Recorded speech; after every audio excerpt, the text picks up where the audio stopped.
Ration card ଧାରୀ ମାନଙ୍କ ପାଇଁ ଆସିଗଲା ବଡ଼ ଖବର। ଯଦି ଆପଣମାନେ ଏଇ ଭୁଲ କରୁଛନ୍ତି ତାହେଲେ ଆପଣମାନଙ୍କର ରାସନ କାର୍ଡ କଟିଯିବ। ସରକାରଙ୍କ ତରଫରୁ ରାସନ କାର୍ଡ ଧାରୀ ମାନଙ୍କ ପାଇଁ ବଡ଼ ସୂଚନା ଜାରି ହେଇଛି। ଆପଣମାନେ କେଉଁ ଭୁଲ କଲେ ଆପଣମାନଙ୍କର ରାସନ କାର୍ଡ କଟିଯିବ, ଆପଣମାନଙ୍କର ରାସନ କାର୍ଡ ଆପଣ କେମିତି ବଞ୍ଚେଇ ପାରିବେ। ଅଜାଣତରେ ଆପଣମାନେ ଏହି ଭୁଲ କରିଦେଇନାହାନ୍ତି ତ? ତାହେଲେ ଜୁନ୍ ମାସ ପାଖରୁ ଆପଣମାନଙ୍କର ରାସନ କାର୍ଡ କଟିଯିବ। ଯଦି ଆପଣ ଏହି ଭୁଲ କରିଦେଇଛନ୍ତି ତାହେଲେ ଆପଣ ଠିକ୍ କରିବେ କେମିତି? କେଉଁଠିକୁ ଆପଣମାନଙ୍କୁ ଯିବା ପାଇଁ ପଡ଼ିବ? ଜନସେବା କେନ୍ଦ୍ରକୁ ଯିବା ପାଇଁ ପଡ଼ିବ ନା ବ୍ଲକକୁ ଯିବା ପାଇଁ ପଡ଼ିବ? କ'ଣ କରିବା ପାଇଁ ପଡ଼ିବ? ରାସନ କାର୍ଡ ଧାରୀମାନଙ୍କ ପାଇଁ କ'ଣ ରହିଛି ବଡ଼ ଖବର? ରାସନ କାର୍ଡ ଧାରୀମାନଙ୍କୁ ନୂଆ ସୁବିଧା ମଧ୍ୟ ଆଗାମୀ ଦିନରେ ମିଳିବା ପାଇଁ ଯାଉଛି, ଯାହା ସରକାରଙ୍କ ତରଫରୁ ଘୋଷଣା ହେଇଛି। ତ ସମ୍ପୂର୍ଣ୍ଣ ତଥ୍ୟ ଏହି ଭିଡ଼ିଓ ମାଧ୍ୟମରେ ମୁଁ ଆପଣମାନଙ୍କୁ ଗୋଟି ଗୋଟି କରି ଜଣାଇଦେବି। ସେଥିପାଇଁ ଆପଣମାନେ ଭିଡ଼ିଓଟିକୁ ବିନା ସ୍କିପ୍ରେ ଶେଷ ପର୍ଯ୍ୟନ୍ତ ଦେଖନ୍ତୁ, ଯାହାଫଳରେ ଆପଣ ସମ୍ପୂର୍ଣ୍ଣ ତଥ୍ୟ ଜାଣିପାରିବେ। ତା ପୂର୍ବରୁ ଆପଣମାନଙ୍କୁ କହି ରଖିବି, ଚ୍ୟାନେଲରେ ଯଦି ନୂଆ କରି ଆପଣମାନେ ଭିଡ଼ିଓଟି ଦେଖୁଥାନ୍ତି ତାହେଲେ ଭିଡ଼ିଓକୁ ଲାଇକ୍ କରି ଚ୍ୟାନେଲକୁ ସବସ୍କ୍ରାଇବ୍ କରି ପାଖରେ ଥିବା ବେଲ୍ ଆଇକନ୍କୁ କ୍ଲିକ୍ କରିବାକୁ ଜମା ବି ଭୁଲିବେନି, କାରଣ ଏଇଭଳି ଗୁରୁତ୍ୱପୂର୍ଣ୍ଣ ଭିଡ଼ିଓ ଗୁଡ଼ିକ ଯାହା ଆପଣମାନଙ୍କ ପାଇଁ ପ୍ରଯୁଜ୍ୟ ଏହି ଚ୍ୟାନେଲ ମାଧ୍ୟମରୁ ଆପଣ ଡେଲି ପାଇପାରିବେ। ସର୍ବପ୍ରଥମେ ଆସନ୍ତୁ ଜାଣିବା ପରିବାରର କୌଣସି ଜଣେ ସଦସ୍ୟଙ୍କ ନାଁ କଟିବାର କାରଣ କ'ଣ ରହିଛି। ଦେଖନ୍ତୁ, KYC ନ କରିବା ଏଇଟା ଆପଣମାନଙ୍କର 1 ନମ୍ବର କାରଣ। ବର୍ତ୍ତମାନ ସରକାରଙ୍କ ନିୟମ ଅନୁଯାୟୀ ରାସନ କାର୍ଡରେ ଥିବା ସବୁ ସଦସ୍ୟଙ୍କର ଆଧାର କାର୍ଡ ଲିଙ୍କ ସହ KYC ଭେରିଫିକେସନ୍ କରିବା ବାଧ୍ୟତାମୂଳକ। ଯଦି ପରିବାରର କୌଣସି ସଦସ୍ୟଙ୍କର KYC ହୋଇନାହିଁ ତେବେ କେବଳ ସେହି ସଦସ୍ୟଙ୍କ ନାଁ କାର୍ଡରୁ ହିଁ କଟିଯିବ। ଦେଖନ୍ତୁ, ଉଦାହରଣ ସ୍ୱରୂପ ଆପଣଙ୍କ ରାସନ କାର୍ଡରେ 4 ଜଣ ସଦସ୍ୟ ରହିଛନ୍ତି। ଏହି 4 ଜଣ ସଦସ୍ୟ ମଧ୍ୟରୁ କୌଣସି ଜଣେ ସଦସ୍ୟ ବାଇରେ ରହିକି କାମ କରୁଛନ୍ତି, କିନ୍ତୁ KYC କରିବାର ଯେଉଁ ଅବଧି ଥିଲା ସେହି ଅବଧି ମଧ୍ୟରେ ଆସିକି ସେ KYC କରିପାରିଲେ ନାହିଁ। କିନ୍ତୁ ଯେଉଁ ସଦସ୍ୟଙ୍କର KYC ହେଇପାରିଲାନି ସେହି ସଦସ୍ୟଙ୍କର ରାସନ କାର୍ଡରୁ ନାଁଟି କଟିଯିବ। ବର୍ତ୍ତମାନ ଏଇଭଳି ସମସ୍ୟା ମଧ୍ୟ ଅନେକ ରାସନ କାର୍ଡ ହିତାଧିକାରୀ ମଧ୍ୟ ଭୋଗୁଛନ୍ତି। ତ ଆପଣମାନେ ଏଇ ଭୁଲ ଜମା ବି କରନ୍ତୁନି।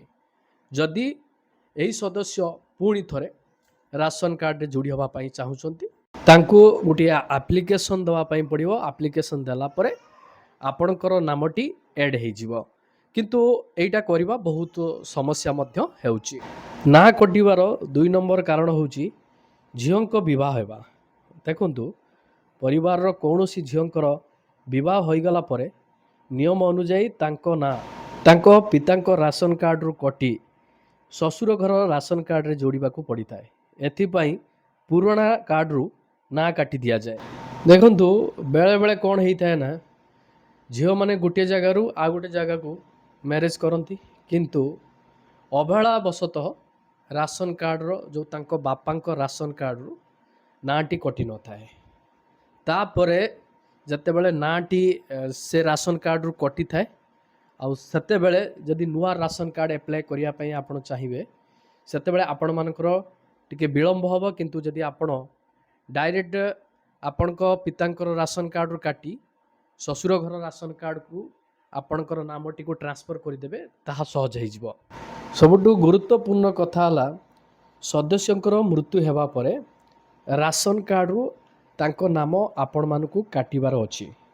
ଯଦି ରାସନ କାର୍ଡରେ ଥିବା କୌଣସି ସଦସ୍ୟଙ୍କର ମୃତ୍ୟୁ ହୋଇଯାଏ ଏବଂ ସରକାରଙ୍କ ପାଖରେ ମୃତ୍ୟୁ ପ୍ରମାଣପତ୍ର ଜରିଆରେ ତଥ୍ୟ ସରକାରଙ୍କ ପାଖରେ ପହଞ୍ଚିଥାଏ, ତେବେ ତାଙ୍କ ନାଁ ମଧ୍ୟ ରାସନ କାର୍ଡରୁ ବାଦ୍ ଦିଆଯାଇଥାଏ। ଆପଣମାନଙ୍କୁ ଏହି କାମଟି ମଧ୍ୟ କରିବାର ଅଛି। ଯଦି ସରକାର ଏହି କାମଟିକୁ ବିଳମ୍ବ କରୁଛନ୍ତି ତାହେଲେ ଆପଣମାନଙ୍କ ସହଯୋଗରେ ଜଲ୍ଦି ସଦସ୍ୟଙ୍କର ନାମ ମଧ୍ୟ ବାଦ୍ କରିଦିଆଯିବ। ତାପରେ ଦେଖନ୍ତୁ, ସବୁଠୁ ବଡ଼ କଥା ହେଲା ରୋଜଗାରକୁ ନେଇ ମଧ୍ୟ ରାସନ କାର୍ଡରୁ ସଦସ୍ୟମାନଙ୍କୁ ମଧ୍ୟ ବାଦ୍ ଦିଆଯାଉଛି। ସରକାରଙ୍କ ତରଫରୁ ଡିକ୍ଲାର ହେଇଥିଲା, ଯଦି ଗ୍ରାମାଞ୍ଚଳରେ ଆପଣମାନେ ବସବାସ କରୁଛନ୍ତି, ଆପଣଙ୍କର ମାସିକ ରୋଜଗାର 15,000 ଟଙ୍କାରୁ ଅଧିକ ହୋଇଥାଏ, ତାହେଲେ ଆପଣମାନଙ୍କର ରାସନ କାର୍ଡରୁ ଆପଣଙ୍କର ନାମ କାଟି ଦିଆଯିବ। ଦେଖନ୍ତୁ, ଯଦି ଆପଣଙ୍କ ରାସନ କାର୍ଡରେ 4 ଜଣ ସଦସ୍ୟ ରହିଛନ୍ତି, 4 ଜଣ ସଦସ୍ୟ ମଧ୍ୟରୁ ଜଣେ ସଦସ୍ୟ 10,000 ରୋଜଗାର କରୁଛନ୍ତି ମାସକୁ, ଆଉ ଜଣେ ସଦସ୍ୟ ମାସକୁ 10,000 ଟଙ୍କା ରୋଜଗାର କରୁଛନ୍ତି। ଦୁଇ ଜଣଙ୍କର ମିଶିକି 20,000 ଟଙ୍କା ହେଲା। ତ ଆପଣ ଭାବୁଥିବେ ଯେ 15,000 ଟଙ୍କାରୁ ଅଧିକ ହେଲେ ରାସନ କାର୍ଡ଼ରୁ କଟିଯିବ। ଦେଖନ୍ତୁ ଏଠି ସରକାର ଘୋଷଣା କରିଛନ୍ତି ଯେ ପରିବାରର ପ୍ରତ୍ୟେକ ସଦସ୍ୟଙ୍କ ରୋଜଗାର 15,000ରୁ ଅଧିକ ହୋଇଥିଲେ। ତ ଏଠି ଯେଉଁ ସଦସ୍ୟ ରହିଛନ୍ତି 10,000 10,000 କରି ରୋଜଗାର କରୁଛନ୍ତି, ଏ କ୍ଷେତ୍ରରେ ଆପଣମାନଙ୍କର ରାସନ କାର୍ଡ଼ କଟିବ ନାହିଁ। ଯଦି ଆପଣମାନଙ୍କର ଏହି 4 ଜଣ ସଦସ୍ୟରୁ କୌଣସି ସଦସ୍ୟ 18,000 ଟଙ୍କା ରୋଜଗାର କରୁଛନ୍ତି, ତାହେଲେ ସେ କ୍ଷେତ୍ରରେ ରାସନ କାର୍ଡ଼ରେ ଯେଉଁ ରାସନ ସାମଗ୍ରୀ ପାଇବା ପାଇଁ ଅଯୋଗ୍ୟ ବିବେଚିତ ହେବେ। ତାଙ୍କର ନାମ କେବଳ ରାସନ କାର୍ଡ଼ରୁ ସରକାର କାଟିଦେବେ। ତାପରେ ଆପଣମାନଙ୍କର ସରକାରୀ ଚାକିରି, ଯଦି ଆପଣ ସରକାରୀ ଚାକିରି କରିଛନ୍ତି, ତାହେଲେ ଆପଣମାନଙ୍କର ନାମ ମଧ୍ୟ ରାସନ କାର୍ଡ଼ରୁ ବାଦ୍ ଦିଆଯିବ।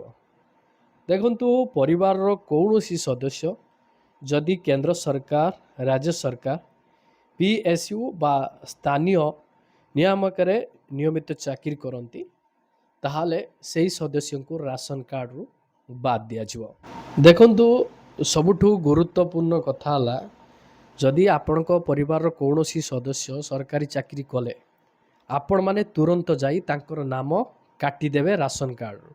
ଯଦି ଆପଣମାନେ ଏହି କାମ କରୁନାହାନ୍ତି, ହୁଏତ ଆପଣମାନଙ୍କର ରାସନ କାର୍ଡ଼ଟି ବି ପୁରା କଟି ଯାଇପାରେ।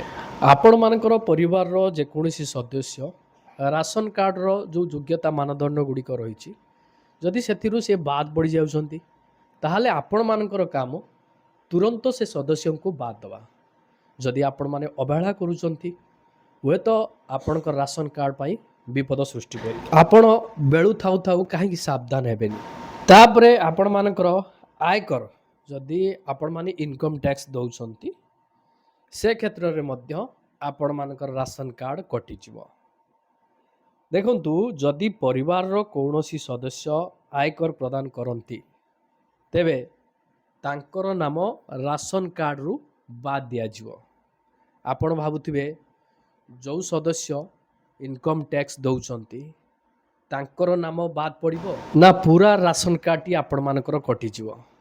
ଦେଖନ୍ତୁ ଯେଉଁ ସଦସ୍ୟ EKYC କରିଛନ୍ତି, ଇନକମ୍ ଟ୍ୟାକ୍ସ ଦେଉଛନ୍ତି କି ନାହିଁ ସରକାର ଜାଣିନେବେ EKYC ମାଧ୍ୟମରେ। ସେହି ସଦସ୍ୟଙ୍କୁ କେବଳ ରାସନ କାର୍ଡ଼ରୁ କାଟି ଦିଆଯିବ। ତାପରେ ଆପଣମାନଙ୍କର 4 ଚକିଆ ଯାନ, ଯଦି ଆପଣଙ୍କ ପରିବାରର କୌଣସି ସଦସ୍ୟଙ୍କ ନାମରେ 4 ଚକିଆ ଯାନ ରହିଛି, ତାହେଲେ ଆପଣମାନଙ୍କର ରାସନ କାର୍ଡ଼ଟି କଟିଯିବ।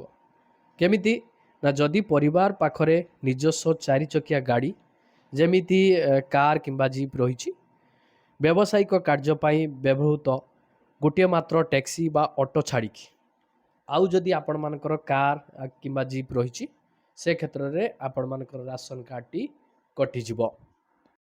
ଆପଣଙ୍କ ରାସନ କାର୍ଡ଼ରୁ ଆପଣ ବଞ୍ଚେଇ ପାରିବେ କେମିତି? ଯଦି କୌଣସି ସଦସ୍ୟ ଅଯୋଗ୍ୟ ମାନଦଣ୍ଡ ଭିତରେ ପଳେଇ ଆସିଲେ, ତୁରନ୍ତ ତାଙ୍କ ନାମ ରାସନ କାର୍ଡ଼ରୁ ଆପଣ ନିଜ ତରଫରୁ କାଟି ଦିଅନ୍ତୁ। ଆପଣ କେଉଁ ଜିଲ୍ଲାରୁ ଭିଡ଼ିଓଟି ଦେଖୁଛନ୍ତି, ନିଶ୍ଚୟ କମେଣ୍ଟ ସେକ୍ସନରେ କମେଣ୍ଟ କରିକି ଜଣାଇବେ।